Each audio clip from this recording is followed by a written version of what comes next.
মধ্যরাতে শেষ হচ্ছে চাঁদপুরের পদ্মা মেঘনায় মাছ ধরার ২ মাসের নিষেধাজ্ঞা। অভয়াশ্রম বাস্তবায়নের শেষে নদীতে জাল নৌকা নিয়ে মাছ ধরতে প্রস্তুত জেলেরা। রানা রহমানের রিপোর্ট, জানাচ্ছেন শাশ্বতী সরকার।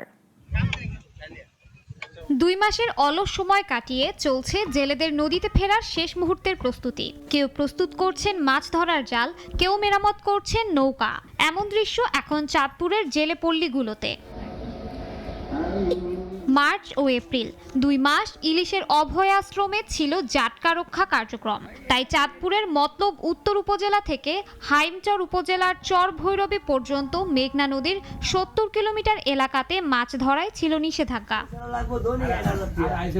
এই নিষেধাজ্ঞা চলাকালে জেলেদের সরকারিভাবে দেয়া হয়েছে খাদ্য সহায়তা। এ সহায়তা সংসার চালাতে পর্যাপ্ত নয় বলে দাবি জেলেদের।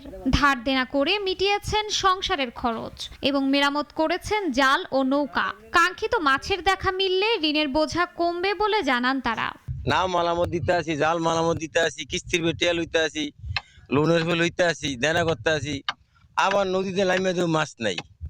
এই আমরা দেনই রইলাম। একটা সংসার সর্বনিম্ন খরচ আছে দৈনিক ১,০০০ টাকা। তাহলে ১,০০০ টাকা জায়গায় আমরা ১০০ টাকা চাল, সরকারি চাল দিয়ে কি করব? সরকার চাউল দিয়েছে, চাউলও পাইছি। এখন মনে করেন আমাদের কিস্তি লিয়েছে বড় সমস্যা। সরকার তো কিস্তি বন্ধ করতে আসে না। চলতি বছর অভয় আশ্রম বাস্তবায়ন হয়েছে সফলভাবে।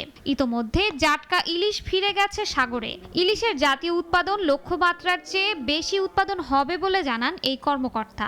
প্রতি বছর নয়, এবছরও চাঁদপুরের সরকার ঘোষিত অভয়াশ্রম অর্থাৎ ইলিশ অভয়াশ্রম মানে ১লা মার্চ থেকে ৩০শে এপ্রিল পর্যন্ত এই অভয়াশ্রম কার্যক্রম পরিচালিত হয়েছে। এবার জাটকার প্রাচুর্যতা অন্যান্য বারের থেকে বেশি ছিল, আমরা এটা রক্ষা করতে পেরেছি এবং আমরা আশা করতেছি যে জাটকা যেহেতু রক্ষা হয়েছে, ইলিশ প্রোডাকশন আশা করি বাড়বে ইনশাল্লাহ। জাটকা রক্ষা কার্যক্রমে অবৈধভাবে মাছ ধরার অপরাধে মৎস্য বিভাগ পরিচালিত অভিযানে মোবাইল কোর্টের মাধ্যমে প্রায় ৩০০ জন জেলেকে বিভিন্ন মেয়াদে সাজা দেওয়া হয়। শাশ্বতী সরকার, নাগরিক।